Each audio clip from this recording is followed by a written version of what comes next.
Les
jours, des hommes qui ont payé leurs dettes à la société sortent des prisons.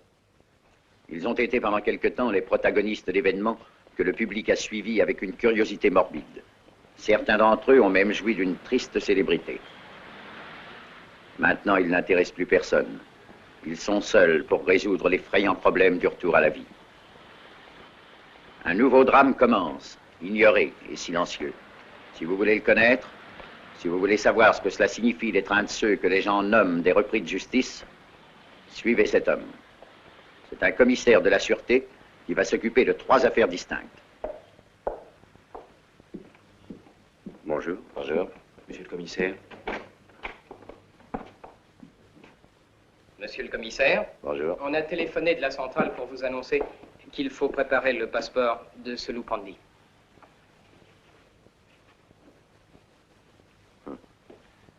Stéphane Loprandi, remis en liberté ce 12 avril. Ah oui, c'est le chirurgien.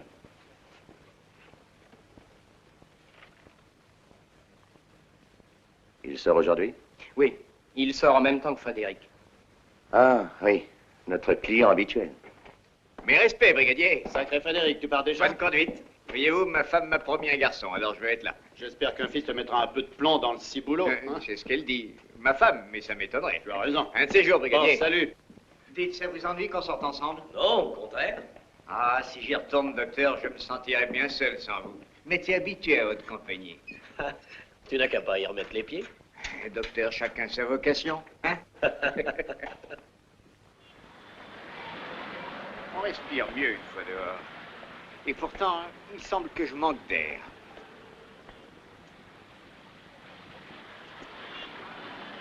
Eh bien, adieu, docteur. Donne-moi la main. Oh, bien sûr, merci. Dites, si on devait vous voler la voiture, venez chez moi, n'allez pas à la police. On sait jamais.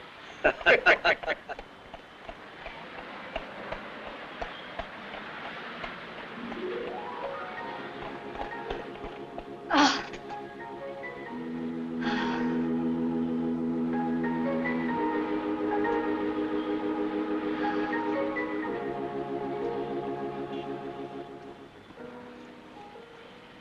Prends le volant.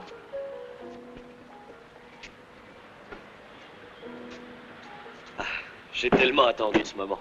Rentrons vite à la maison. Rentrons, chérie.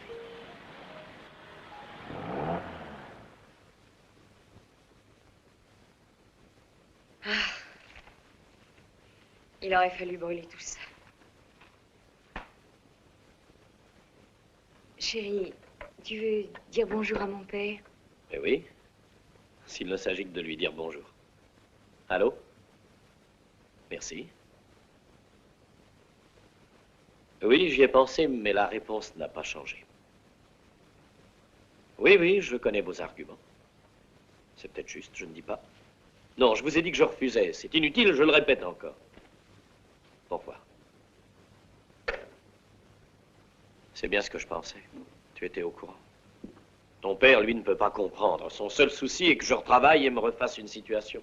Non, je t'assure, tu te trompes, il ne veut que ton bien. Il sait seulement que pour le moment, il y a peu de chances que tu puisses recommencer à exercer ton métier.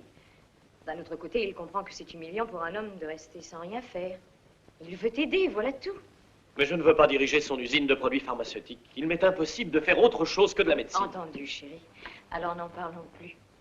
Viens, le thé refroidi. Non, Julie. Au contraire, parlons-en, ma chérie. Je suis chirurgien. J'aime mon métier, je veux continuer. Mais je veux l'exercer ici, Julie. Parce que justement, c'est ici qu'on m'a traité de mégalomane et d'ivrogne. Je vais à l'hôpital, Julie. Je crains que tu n'aies une désillusion. Ça n'a aucune importance. Ils sont tous contre toi. Justement, il faut que j'y aille. Mon chéri, tu as souffert suffisamment de leur méchanceté. Julie, il y a quelque chose que tu ignores. Me crois-tu meurtrier? Mais en voilà une idée, je n'ai jamais cru ça. Pourtant, je l'ai été. Non, c'est faux, que dis-tu? Ce pauvre homme n'aurait jamais pu être sauvé, voyons, par aucun médecin.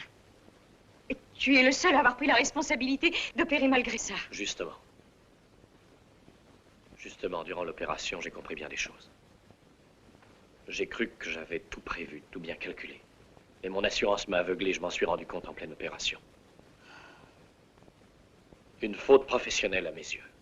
Un homme mourait, là, victime de ma faute. Et je ne pouvais rien faire, rien du tout. Oh, Stéphane. Mais sans mon erreur, il serait vivant aujourd'hui. Voilà. Tu as compris maintenant pourquoi au procès, je ne me défendais pas. Mais on ne t'accusait pas de cette faute-là, chérie. Et ce malheureux était bien incurable. Tu disais que tes confrères l'avaient condamné avant l'opération. La preuve en est que tes confrères n'ont pas osé tenter l'intervention. En prison, j'ai 100 fois refait cette opération en pensée. Ça devenait un véritable cauchemar. Et chaque fois, au moment où je croyais le sauver, il mourait entre mes mains. On a dit que j'étais un fou, un irresponsable, un ivrogne qui avait besoin de se saouler pour opérer.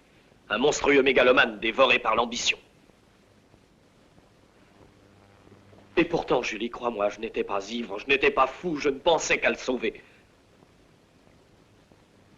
Je voulais le sauver, mais j'ai échoué. Et maintenant, il faut que cette erreur serve aux autres. Cette faute, je ne la commettrai plus.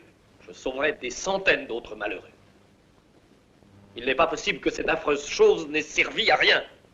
Si une telle expérience n'est pas utile, moi-même, je me traiterai de meurtrier. D'ignoble meurtrier. Comprends-tu, si je ne redeviens pas ce que j'étais, j'aime mieux me supprimer. Me tuer. Chérie, ne trouves-tu pas que j'ai raison? Stéphane, je t'aime, mon chéri. Je crois en toi. L'objet de cette discussion, vous le connaissez. Le docteur Stéphane Louprandi a présenté une demande de réintégration à notre hôpital.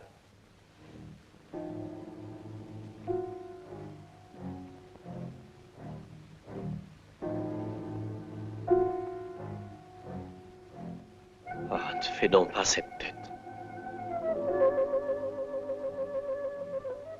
Tu n'as besoin de rien?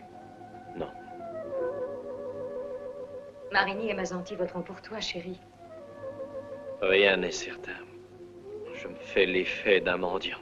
Quelle humiliation. Oh, ça n'a rien d'humiliant, ni de blessant. Prends patience, mon chéri.